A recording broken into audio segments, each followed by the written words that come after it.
Lorsque pour la première fois je me suis intéressé à l'histoire de l'Afrique, je ne cherchais nullement à aboutir à une civilisation grandiose. Il y a souvent un procès d'intention qui passe à côté des sentiments réels. Vous ne trouverez jamais, on fausse même la psychologie humaine, vous ne trouverez jamais un peuple qui admire l'histoire d'un autre peuple. Prenez la Serbie, prenez n'importe quel peuple de l'Europe centrale. Ce que le peuple de l'Europe centrale voudrait, c'est de refaire le chemin humble que ses ancêtres ont suivi, de retrouver le lien conducteur, le fil ténu qui le lie à ses ancêtres les plus lointains, quel que soit le caractère humble de l'expérience que ces peuples ont vécu, que ces ancêtres ont vécu. De pouvoir retrouver la somme de ses réussites, de ses succès et de ses échecs, parce que il est fait de tout cela.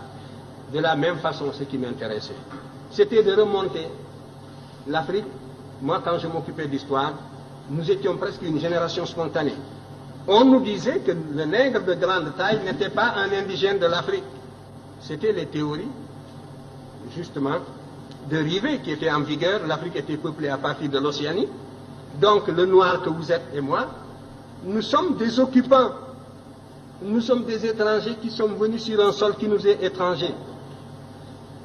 Les seuls habitants de ce pays, c'était les Pygmées. Le noir a devancé le blanc est venu, s'il est plus fort, il évince le noir qui est un étranger comme lui. Voilà les théories qui étaient en vigueur. Quant à l'origine réelle du noir, ça se perdait dans la nuit des temps. Et notre histoire était enseignée avec des dates qui apparaissaient comme des contes d'épicier.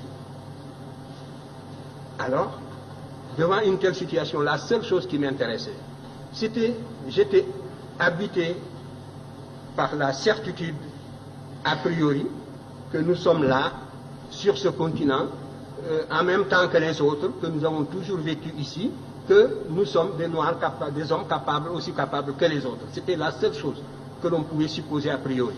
Et ce qui m'intéressait, c'était donc de retrouver ce chemin humble qui me conduirait à nos ancêtres les plus lointains. Et quand je suis tombé sur l'Égypte, mes camarades le savent de ma génération, j'étais gêné. Ça ne m'intéressait absolument pas de tomber sur l'Égypte, pour ce que je cherchais. Si le fil conducteur, c'est la continuité, c'est la restauration de la conscience historique qui m'intéressait. C'est cette conscience historique qui est le ciment, qui réunit les individus d'un peuple, qui fait qu'un peuple n'est pas une population, un agrégat d'individus sans lien. C'est ce sentiment historique seulement que je voulais restituer, restaurer. Et je ne pouvais pas non plus, en aboutissant à l'Égypte, falsifier l'histoire par complaisance, pour être dans le vraisemblable du moment. C'était tout. Alors, on me demande... Oui, le motif de déplacement, les migrations, vous savez, les migrations, il y a toujours une pression matérielle, soit des intempéries, phénomènes climatiques, sécheresse comme au Sahara, voilà, nous le savons. J'ai identifié plusieurs voies de migration. Le Sahara, à partir de moins 7000, j'ai établi des datations au C14, qui nous donnent un Sahara qui commence à se désertifier vers moins 7000, même, oui, j'ai trouvé même des dates de moins 8000. Donc, à partir de là, le Sahara se désertifie. Les populations qui étaient plus au nord sont montées vers l'Afrique du Nord. Et les Noirs qui sont en Afrique du Nord, ce ne sont pas seulement des Noirs qui sont allés là-bas du fait de l'esclavage du Moyen-Âge. Ils font partie aussi d'une souche très ancienne. Et les populations qui étaient plus au sud sont descendues. C'est les Proto-Wangara qui sont descendus vers le sud, d'autres sont allés vers l'est. Donc, il y a là une cause climatique de déplacement de peuples. Je vous ai dit que les déplacements se font à la petite semaine. Il y a 2400 ans, ce qu'on appelle la dernière période humide, où toute l'Afrique était couverte de prairies herbeuses. Donc, on pouvait se déplacer depuis la vallée du Nil jusqu'à l'océan Atlantique en marchant derrière des troupeaux. Par conséquent, là aussi, il y a une voie de migration. Maintenant, il y a la corrélation également entre des événements intérieurs et des événements extérieurs. Il est certain que le sac de Thèbes par les Assyriens, la façon féroce dont les Assyriens ont détruit la ville de Thèbes en 663, a eu des répercussions comme l'occupation de Paris par les Allemands, mais ça n'a pas duré. Donc la métropole noire, une fois qui était vénérable, millénaire, la première fois qu'elle a été mise à sac, ça a eu des répercussions profondes sur les populations africaines qui vivaient presque attirées comme en formant une sorte de grappe autour de la vallée du Nil. Dans les publications prochaines, je montrerai que les Égyptiens étaient descendus jusqu'au Chaba, c'est sûr, jusqu'au Zaïre. Nous avons des preuves archéologiques de tout cela. Nous avons des preuves archéologiques qui sont venues ici, des preuves relevant de la linguistique, d'autres faits qui sont venus justement jusqu'à la boucle du Niger. Ça concerne la première question sur laquelle je dirai un mot. Tout cela, donc, des motifs climatiques, une pression extérieure, la victoire, la perte de la souveraineté nationale de l'Égypte a fait que les populations africaines se sont relâchées et se sont repliées sur elles-mêmes à l'intérieur pour former des royaumes à l'intérieur. Alors que jusque-là, l'Égypte était la grande métropole, un peu comme les Germains qui étaient de l'autre côté de la rive du Danube par rapport à la civilisation, au foyer romain.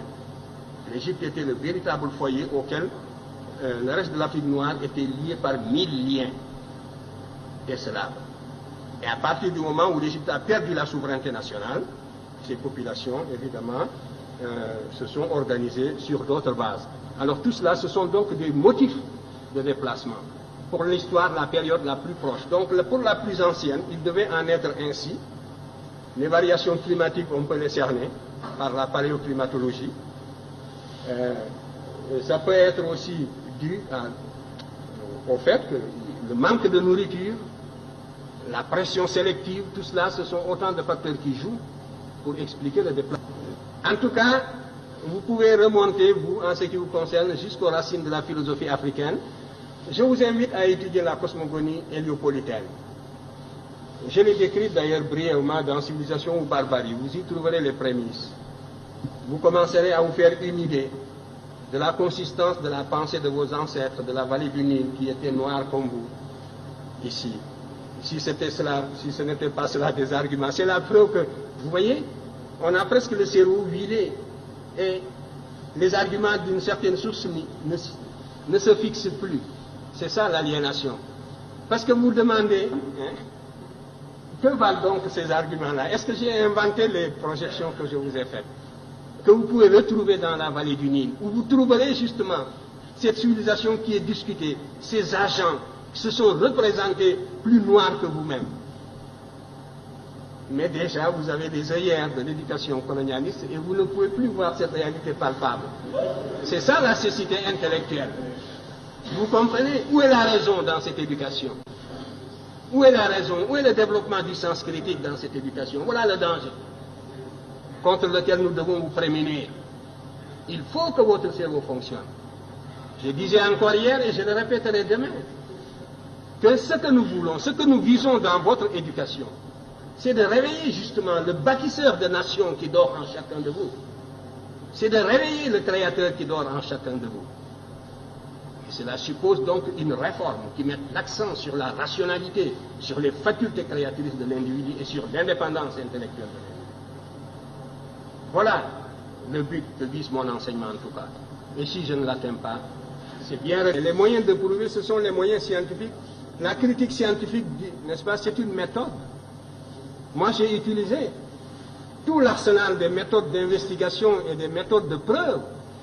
J'ai esquissé même des méthodes nouvelles pour l'histoire africaine. Que justement, les maîtres que vous citez, je vous parlais des maîtres occidentaux, n'est-ce pas, que vous citez, utilisent largement.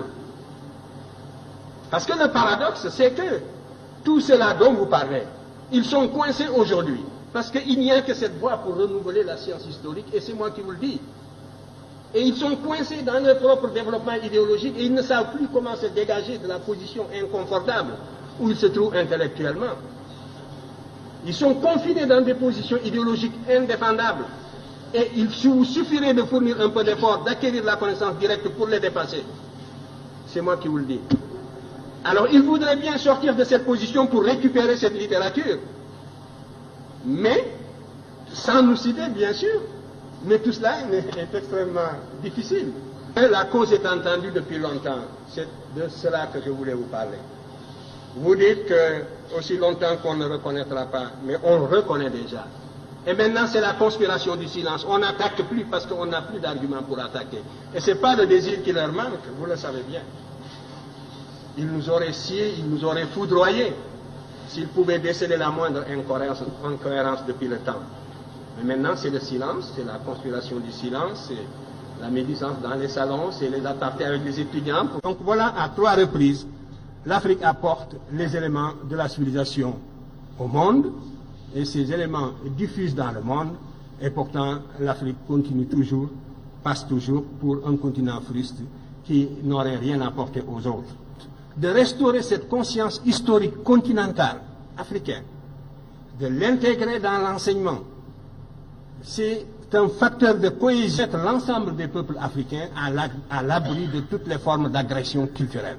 C'est le seul intérêt que présente une question comme celle-là, et c'est à une œuvre d'intégration de ce genre